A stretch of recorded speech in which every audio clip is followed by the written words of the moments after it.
Never stop chasing your dreams. And never say never. Welcome to the Rainbow Remix. This week we're doing a best of rewind series of some of our favorite comedians that we've had here in the mix.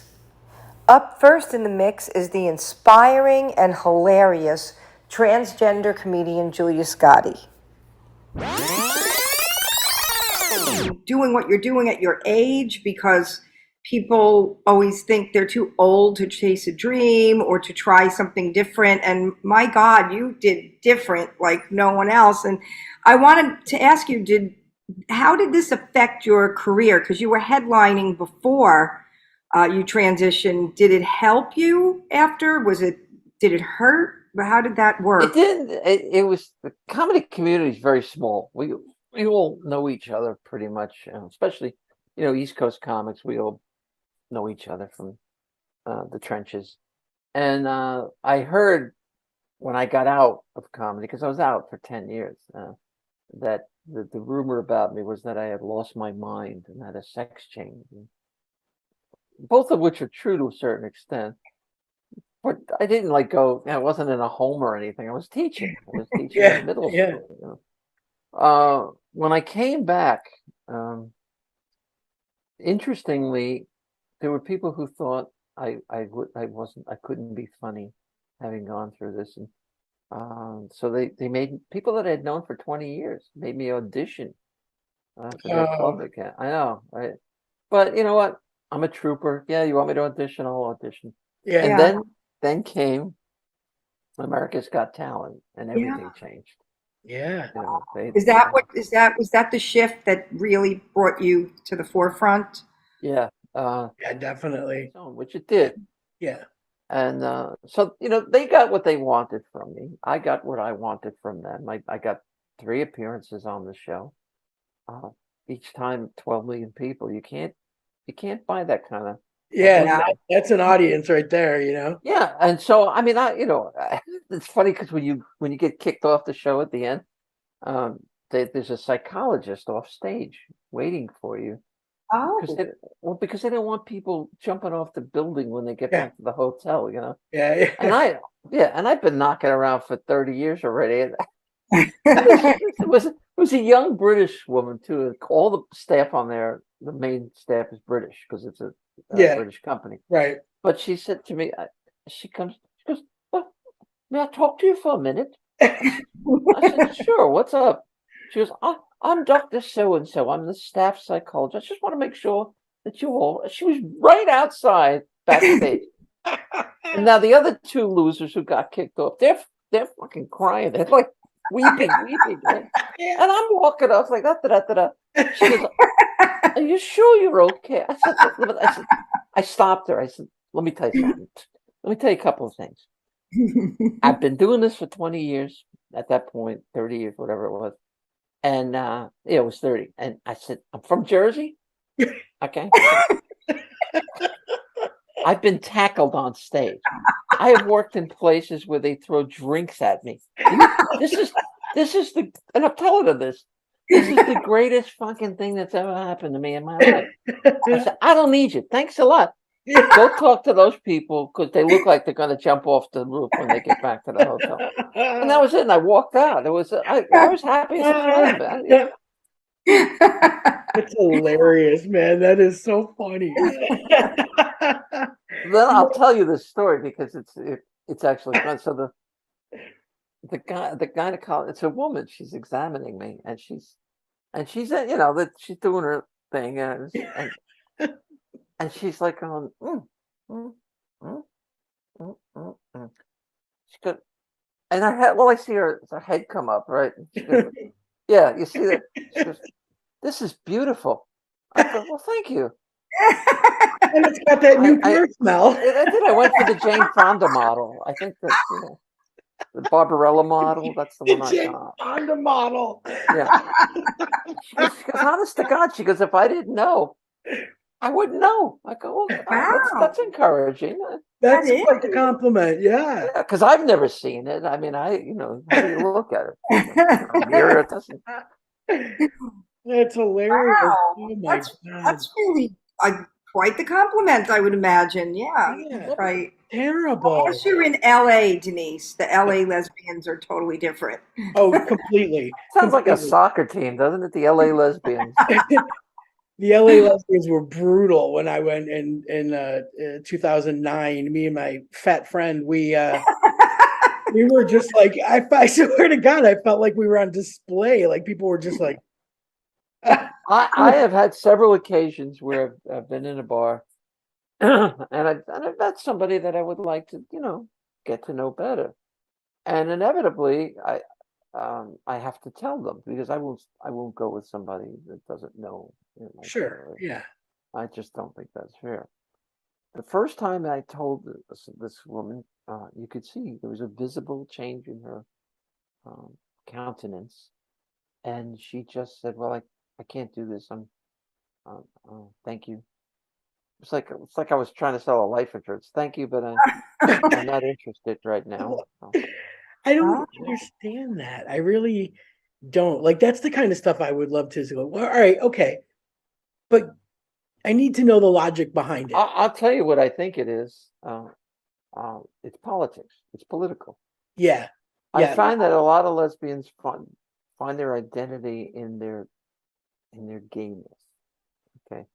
And I do this joke in my act that I said, straight men don't want to sleep with me because they still think of me as a man, and that would make them gay. Lesbians don't think of me as they think of me as a man, and if they slept with me, that would make them straight. I said, my dilemma is I'm caught between a cock and a hard place. and I always felt like something was wrong. I was like, I never felt right, which is why I thought, oh, maybe I'm gay. I must be gay. It's the only explanation. Right. And then I venture forth and maybe, be with a man and then throw up afterwards. And I'm like, what? Okay, guys. Can't be right. Up. Yeah, they seem relatively happy. They're not throwing up. You're an absolute inspiration, Julia. I really enjoyed speaking with you, meeting you. I did too. I enjoyed this a lot. Thank you. I'm like, thank you so much for spending an hour with us. That's crazy. Oh my God, has it been an hour? Look at this. Usually people are squirming after 30 You minutes. know who I am? I think this is a fantastic cap off to our Pride Month too. So that's thank you again for that. That's amazing. Well, thank you. Next in the mix is comedian Kristin Key, leader of the Lesbian Army. Thank you so much. So I was like, I should write the lesbian national anthem for my live stream just for one of our song challenges. And then I played it, didn't think anything of it. And I was like, I'll record it and put it on TikTok. And then it got a lot, several, 40, 50,000 views. And I didn't think anything of it. And then a few months went by and I was like, I'm going to repost it for some gay event, holiday or whatever. And that's when it caught traction and started really, really gaining some tread. But yeah, now it's more people have heard it, and it's kind of been that's what people remember me by when they come see my show. I know that song. I'm like, oh. You just hit on every one of our stereotypical points, that we're all aware of. You know what I mean? It's just they're stereotypes because they're true. I drive a Subaru. I have these hiking shoes. The only thing I don't have is currently I don't have a pet with any ex-girlfriends, but I have in the past. See? So yeah, we're so predictable and stereotypical and stuff, and it's okay for us to make fun of it, but nobody else, unless you are a card-carrying lesbian. Well, because we know the truth is, for every woman that wears cargo shorts, there's a lady in a skirt. That lesbians really look like everybody. There is a lesbian that checks every single box. If you can see a person out in the world, some lesbians look like moms and grandmothers, and then some lesbians look like straight men. A lot of lesbians look like gay men. A lesbian could be sitting next to you right now. It's so true. We play that at the airport. Most people play gay or European, and we're like, it's so fun. We're like, oh my God, yeah, I've got a lesbian aunt. I can tell them anything. You really can. You can tell us about your sex and your drugs. It's still when I heard my niece the first time, just really give her, it's like a Catholic confessional. The whole time I was like, been there. And then as soon as I was like, oh my God, she tried marijuana. I think she's had some sex. But My job is to sit there and just listen like, oh yeah, oh, we go through that. Me too, sister. Woof, yeah. Maybe try mushrooms later in life. Not now. Not now. Oh, sweetie. Down the Well, I line, I loved think we said your that. bit on the nephew when you babysit your nephews, and then you Yeah. just have whatever, the sugar, the candy, whatever, all the rules you get. You don't That's my listen. job. Yeah. Yeah. My sister-in-law sends him over with a list of stuff we're not supposed to do, and we wad that up. Yeah, no. We drink root beer, we play Call of Duty, and then bites us in the ass when we forget to ask questions like, are you lactose intolerant, before we go get ice cream. That's You what only the live once. cool aunt, though. Yeah. That's Yeah. the thing. I think I've seen a T-shirt that actually says, the cool aunt, Yeah. like hashtag hero or shero or something like that. And I'm like, man, that is so perfect. There's a place that, like, my wife read an article, I don't remember where she read it, but it was like the importance of aunts on society and how important we are to as like a non-threatening parental figure that we don't discipline, but we're here with all love, all support all the time, and it's a safe place to go, especially during a period of time in like a kid's life when they're not sure where to turn. You turn to your Yeah. aunts. Yeah. Because I mean, when I was coming out of the closet, I don't know that I came to my aunts for, gay advice, because everybody was pretty not gay friendly. But I did definitely go to them with like, I'm smoking and I'm like smoking weed and I'm drinking and like, oh, and I just knew that they were like, we love you, and they gave me hugs, and Yeah. one of them had beer with me. It was, I don't know if it's the best thing, but I Right. mean, no harm was done. Right. I just knew I was loved in that That's kitchen. it. That's it, exactly. Yeah, I'm like, they didn't say lesbian. Yeah. Let me see if I can get my manager on this. Yeah, But if it's from lesbians, I'm like, oh no, I got this. I'll talk to the lesbians. It's cool. That is so perfect. That's a perfect description. That is so true. I just did a lesbian retirement community in rural Washington, and I told them when I first got there, I was like, you guys, it's the difference. One word mix. If I would have been asked to do a retirement community in rural Washington, I would have been like, no, thank you. When I was asked to do a lesbian retirement community, I was like, fuck yeah, where do I sign? Like, hell yes. And it was so fun. There was such a thing. That's fantastic. Right? They keep it pretty deep. You have to be a lesbian to get in. They have legally hired representation to make sure that they can legally discriminate against men, which was my favorite part of being there, was just being on sacred ground where, they were like, we hired a lawyer. You cannot legally sell your property in this retirement community to a man. I was like, fuck yes. This is amazing. Utopia. Literally It is. utopia. Everybody there has a dog or a cat. Of course. I know because I met every single one of them. They were so kind. There's like a community garden. There's like, anyway, they bring in acts several times a year. Unbelievable, but keep it a secret because they don't want a whole lot of people to know about it. I bet you it's a very well-run community that looks amazing. Everyone's house probably looks nice. It was fantastic. Up next is our longtime favorite, Amy T. And I just love the story that you tell about meeting your wife when you were coming out of the hospital. Was that true? That story? She was your nurse? That's so funny. That is the only joke I tell on stage, and now I don't do it anymore because I didn't recognize like how people might misconceive that. No, I never ended up in inpatient. My wife is a psych nurse practitioner, so she is in the mental health related field. So the punchline of the joke is it's like in-home care without the copay. Right. But I did not meet her in a hospital. So I had to like remove that joke because she's like, people are going to think that I, meeting people in the thing.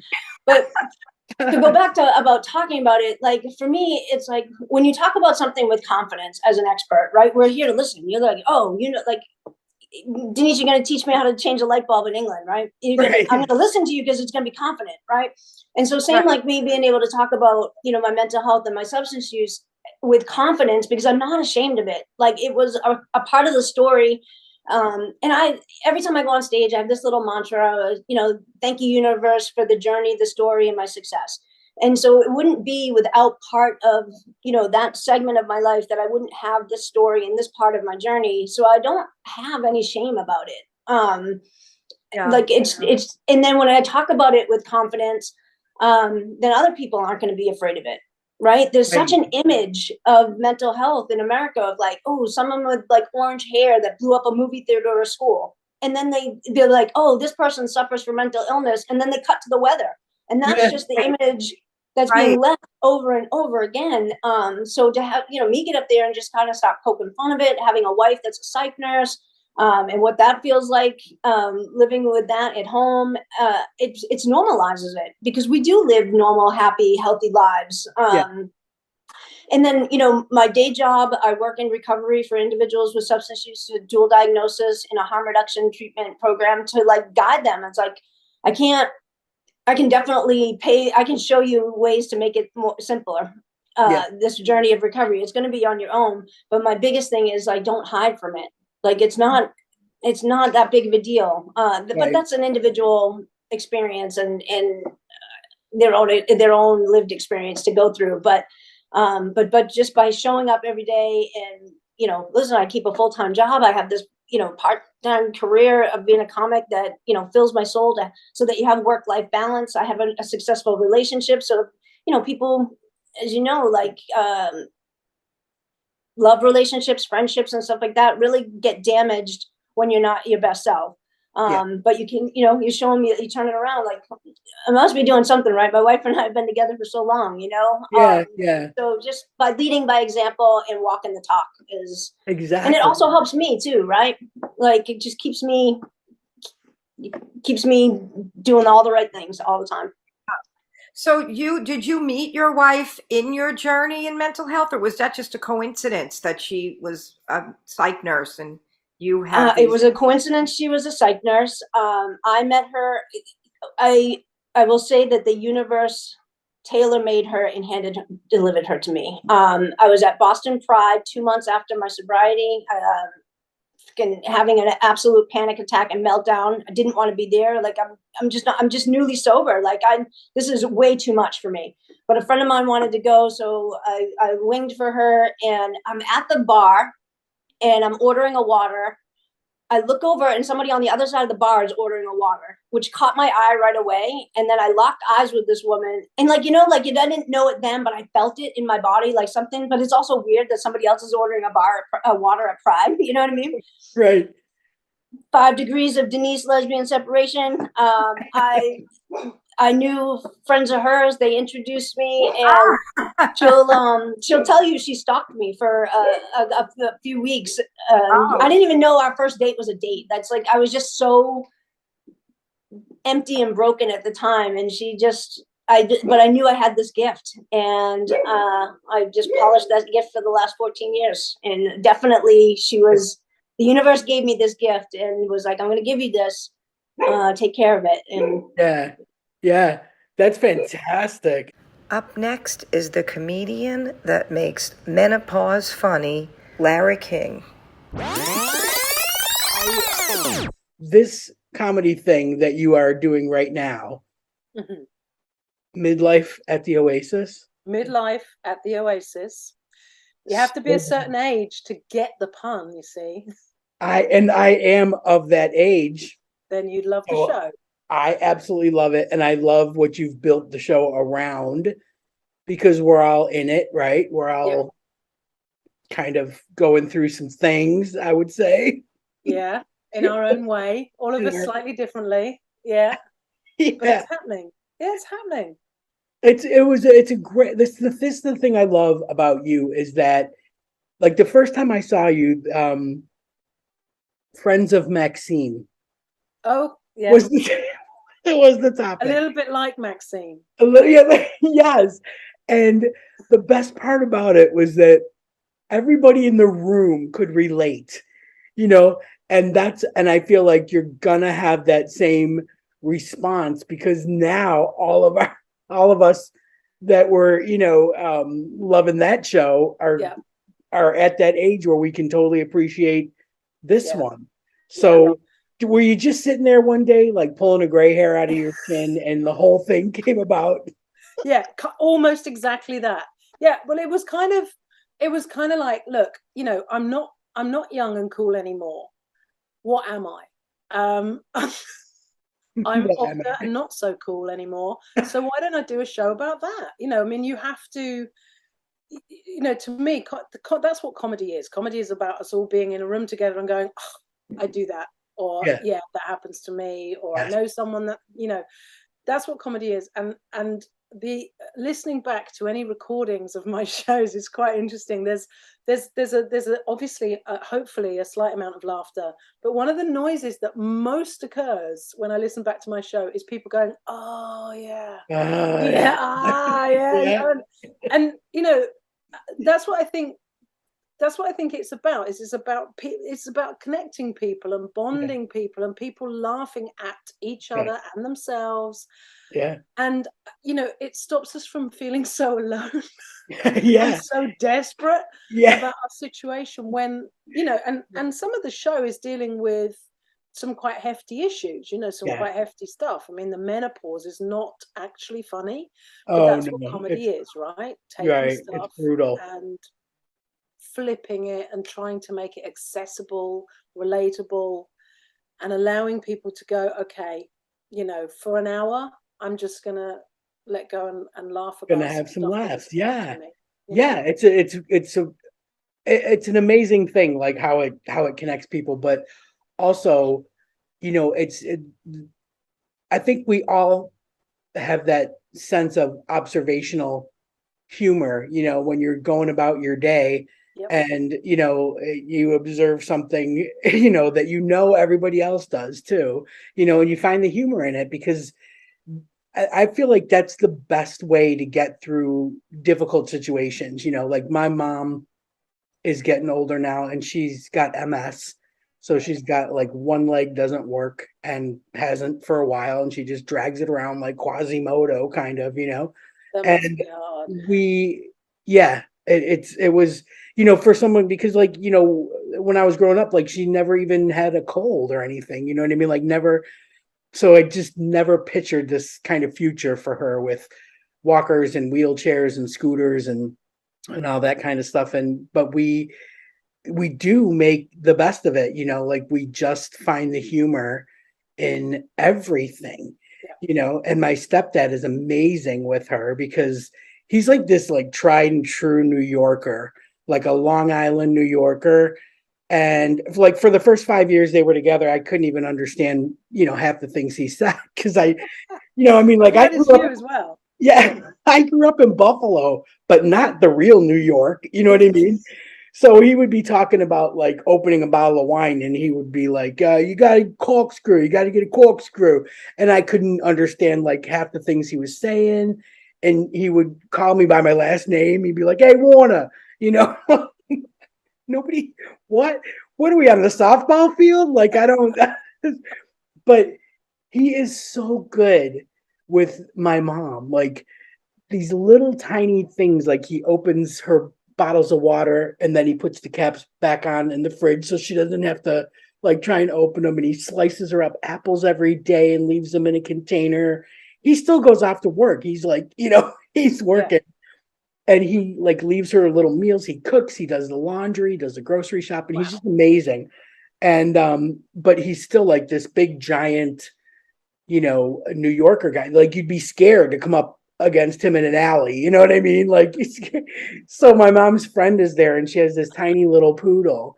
And my mom keeps sending me pictures. And I'm like, Jesus Christ, when I was growing up, I wasn't allowed to bring my cat over during the hurricane, No, you can come, but you can't bring the cats. When no pets in the house. Now she's got her friend there with this little dog, and she's sending me pictures, and I'm like, you better make sure that Rick doesn't step on that dog. That's all I keep thinking, because he's got one eye. He's got a glass eye. The dog or Rick? No, my stepdad. Right. So, his perception is kind of off a little bit. And I'm like between the two of them, they make one whole person. Like he's got one good eye, she's got one good leg, But yeah, we just like have the most laughs over the two. I call them the Magoos, like they're just getting through life together, and it's adorable. But that's what we need, Right? We laugh at like everything. everything. So it's just, it makes things so much easier, like just so much easier. So I think there's like a calling, like comedians get it. They get that you need that hour and a half of just pure, laughter, connecting, that aha, like, oh my God, I do that too. Because like that's one of the things I find, that like all my favorites have that same quality. Like they're pointing out the funny stuff that we come about every day, and the getting older stuff, like, it's ridiculous. Like like every day it's something different. It's a new patch of dry skin. It's a new gray hair. It's like gray. Well, not just on the head as well. I mean, the yes, skin, the nipples. I don't know. It's like, what? Pointing down. I know. When did that happen? When did I mean, I don't know if you're in the menopause or if you've started the menopause. I'm at the tail end of it, so I'm pretty lucky. The stuff they don't tell us about that is crazy. I mean, I see, if nothing else, I see my show as a public information broadcast about a giant PSA. Yeah, it's the hot sweat. We know about hot sweats, but they don't tell you it's like, well, like you've just been talking about, like a furnace. It's like stepping into a hairdryer. You're wearing a sleeping bag in a sauna, on the sun. It's like, it's it's like, and they just come about like that, like you don't have to be someplace hot, like anywhere. You could possibly be in Alaska, and it would happen. Melting glaciers. You don't know how long it's going to last. Yeah, it's ridiculous. And how hot it's going to get. The night sweats. Yes. Oh, wait. I thought might be a just a few beads of perspiration. Never. It's like all of a sudden your hair changes. You got the marks. It's unbelievable. I got BO. Did you get BO? I got BO. I hope not. I don't. I did. I mean, nobody ever told me I did. I'm gonna let JD in for this. Here we go. But she's a perfect addition. Perfect timing. Perfect timing. She never ages, though. Like honestly, there you are. There you are.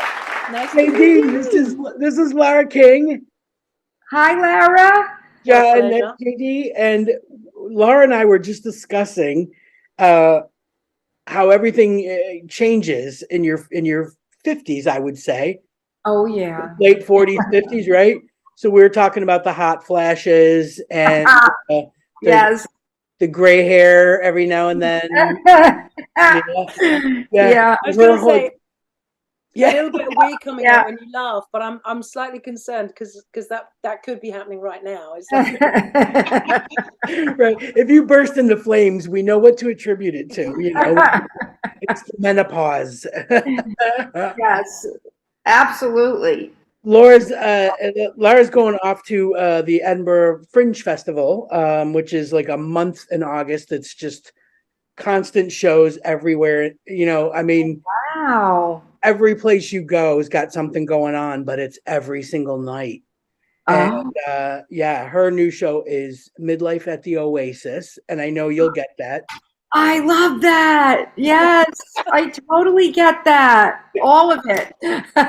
Yeah. So we were saying how that's the kind of stuff that brings people together, because we're all going through it. And I do know, Lara, you could probably attest to this, that British people are so polite about everything, and that, like, if I see someone, obviously uncomfortable and sweating, like, they're so good about it. They're just like, oh, it's.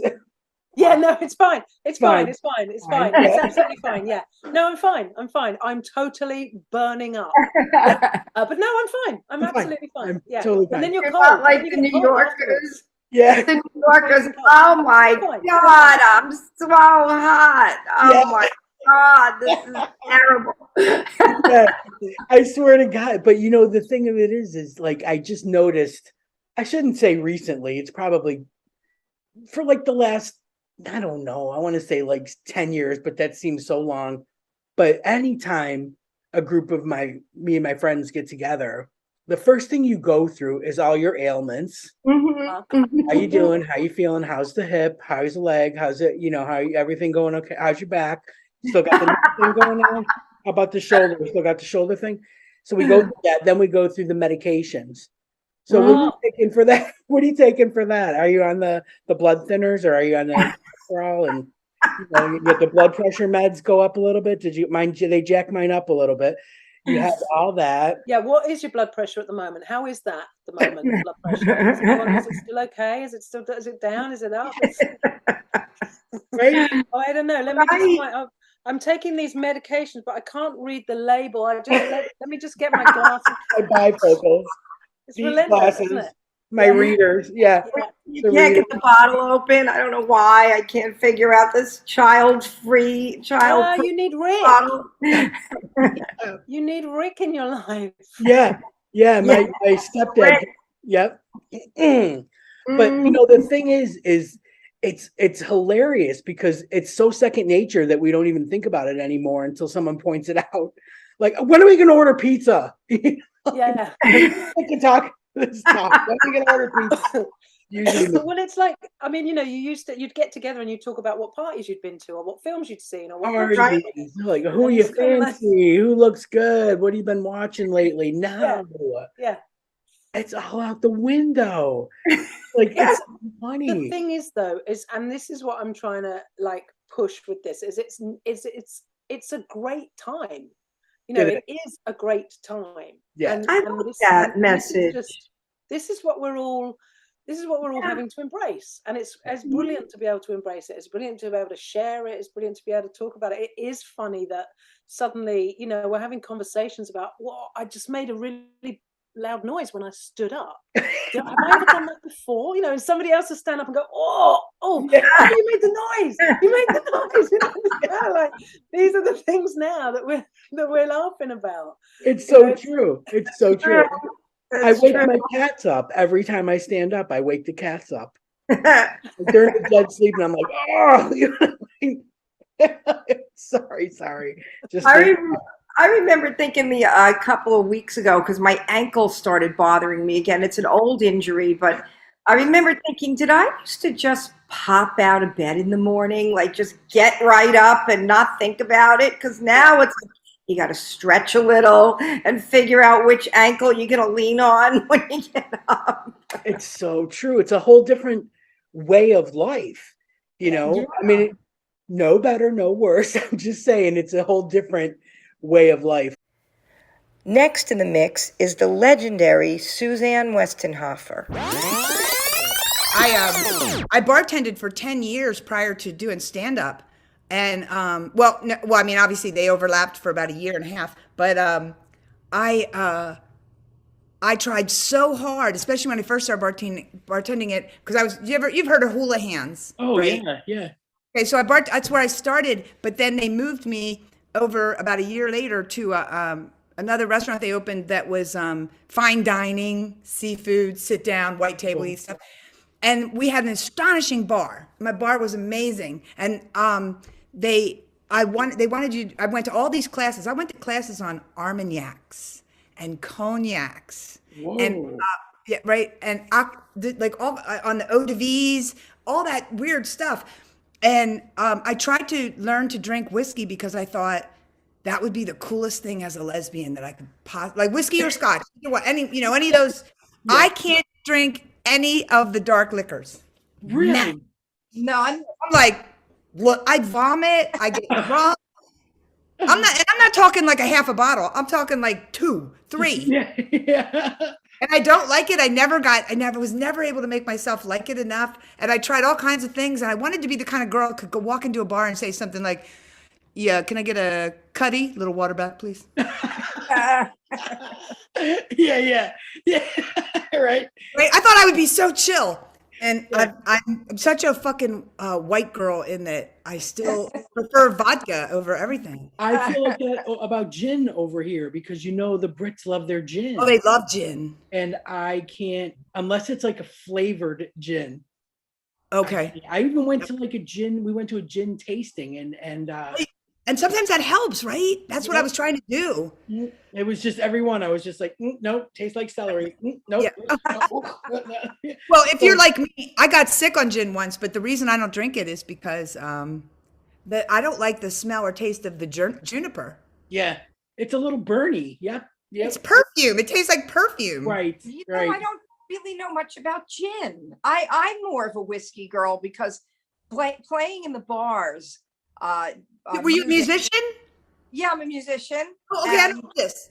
Back when I was playing in the bars, I was always drinking a beer because a lot of times I played in bars. I didn't want to drink out of the glasses because it was questionable how well they washed them. So I loved a beer, right? So that's so but easy. then Judy, the girl that I was doing a duo with, one day got a Jack Daniels, and so I have a phobia of using public restrooms. So if you drink a lot of beer by the end of the night, right? Yeah. So that's perfect though for you, right? Yeah. So they send us up 2 shots of Jack.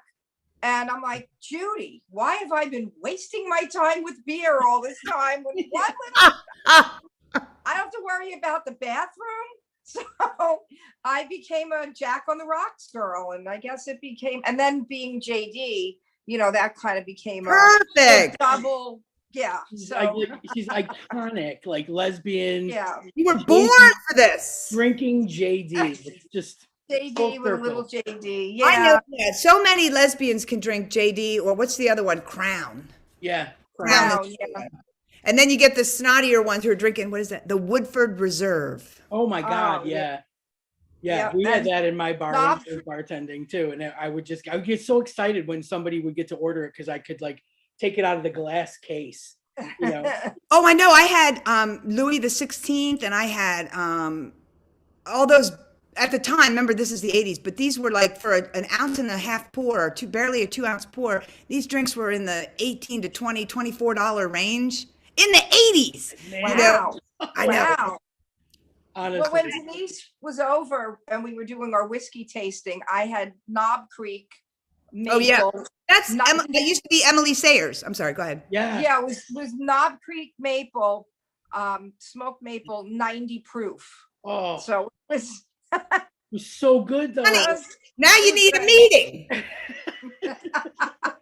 It was so good. It was honestly, it smelled like pancakes and tasted like whiskey. Yes, you didn't need the pancakes. Yeah. And last but not least in the mix today is the hilarious and longtime friend, comedian Dana Goldberg. But yeah, I've met some incredible people. They say don't meet your idols, but luckily everyone I've met so far has been pretty stellar. I don't have any bad stories about any celebrities. Yeah. Yeah, it was like, has anybody been an asshole? Anyone? Are we recording right now? Like, are we on the podcast? Is this happening? Okay, then. No, everyone's been amazing. Maybe not an absolute asshole, but maybe not what you were expecting. Listen, this is what I will say. When I met the person, and I really don't want to just like throw out, when I met the person, I don't think they were in the best part of their life. And so I give grace because, that whole saying, you never know what people are going through. So just try and be kind. And so I don't even want to be, that person's a dick, because now I feel like they've done a 180 and I'm so impressed with everything that they're doing with their careers. So I probably just met them at a moment where she wasn't in the mood. Right. Right. Yeah. So who stands out? Like, who's been your my God, your favorite snug, your little favorite snuggle? Ariana DeBose is just one of the kindest, sweetest, most beautiful people on the planet. West Side Story. Yes. Kristin Chenoweth has become a good friend of mine, and she's one of those people that you sort of see and you're like, I've loved her forever. I've watched her stuff forever. And then to actually, receive video messages from someone just being like, I miss you. I'm like, I miss you too. And then I met, I would love to see a picture of you standing next to her. Oh my God, I got to show you. I have a picture of me holding her, not like a baby, but sort of like a baby. She's a little pocket person. She's the tiniest, cutest, sweetest thing. But like a little Holly Hobby. Yeah. Yeah. And so I just feel like all of these people that I get excited to meet, no one, there's so many people that have just been so stellar that I can't even like narrow it down to 3. Right. I mean, even Meryl Streep, when I met Meryl Streep, Jesus Christ, I forgot all of my composure. I kissed her on the cheek and was like, thank you for everything you've done for the community. And she's probably like, why are you so close to my face? And she was incredible about it. And she's Meryl fucking Streep, you know? Right? So. Oh my God. So you've been hosting for the HRC campaign for, I mean, their big annual gala or whatever. And I love year after year after year. And that's where I see like these amazing people coming through that I go, what are they doing there? What are they doing there? I just don't know enough, you know, about what they've done. But then I'll see a clip and I'll see something. I'll be like, oh, wow. You're like, oh, it makes sense. Yeah. So I host probably last year was one of my busiest years in my career, and I hosted about 35 galas for different organizations across the country. So it wasn't just the Human Rights Campaign, but HRC has about 28 to 30 galas in different cities. So when you see the big one in Washington, D.C., that's their big national dinner, but they have smaller dinners around the country. Right. And I'm often at those, but I also work for Lambda Legal, and I've done stuff for GLAAD and, you know, the Trevor Project. And I've also done stuff for the straight people, you know, like the Child Rescue Coalition, which is a really heavy organization, but they catch child predators on the dark web. Yeah. Wow. And so their audience is law enforcement, FBI and police detectives, and they love me. They keep having me back because I'm able to bridge the gap between a really awful subject and bringing levity to the room. Yeah. I just thought it was because like you cleaned up well. I do. I look pretty good in a suit. I'm not gonna lie. I'm not gonna lie. Yeah. Do you guys see my new t-shirt? Look at this. Oh yeah. That's amazing. I don't even have a purple shirt to wear for Spirit Week. Yeah. Purple. Yeah. I got this online. I was shocked because normally women's t-shirts are like men's, you know, unisex. And this one is like a really perfect cut. I'll send you a link. Okay. I was going to get on Amazon, Denise. Get on Amazon. I want to show my support and I don't know how. Yeah. No, I do have, but one of my besties, trans man, and I absolutely adore him. Like every time I go back to Florida, I have to like schedule a little time. Anytime I travel, I got to pick up a shot glass for him. It's like, you know, the agenda for traveling, just to get Rob a shot glass. Like that's my whole thing. But yeah, it's, but you know, I mean, like, I feel like that's not doing enough. You can't just say I have a trans friend, right? You know, like, oh, I know, and you know, now more than ever, listen, for those of you listening to this, and I know I'm preaching to the choir here, we got to speak up. And that's a wrap for another Rainbow Remix Rewind. Why do you always run back to the lover you once knew? You're addicted to her touch, that's true. My addiction. And I confess, my addiction is you.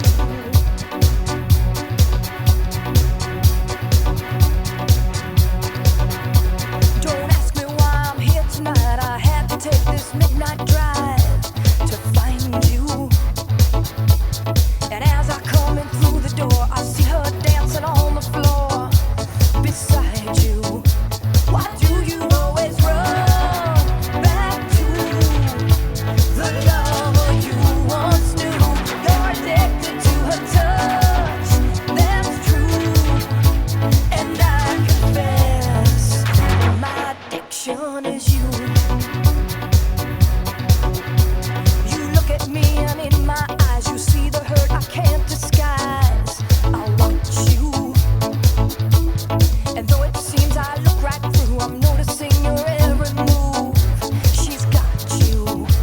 Why do you always run back to the lover you once knew? You're addicted to her touch, that's true. And I confess, my addiction is you.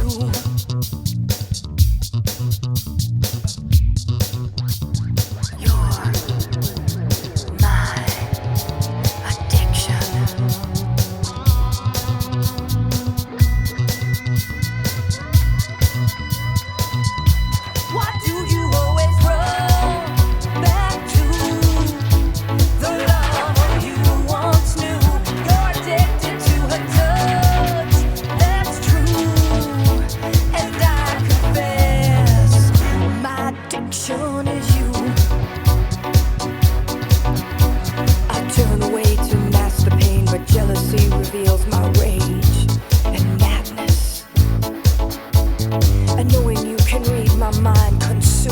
shameful kind of sadness.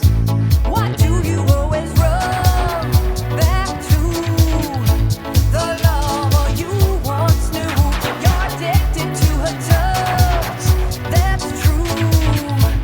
And I confess, my addiction is you. You are my drug, my ever-waking need.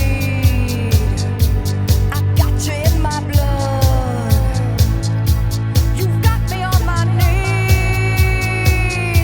Why do you always run back to the love you once knew? You're addicted to her touch, that's true.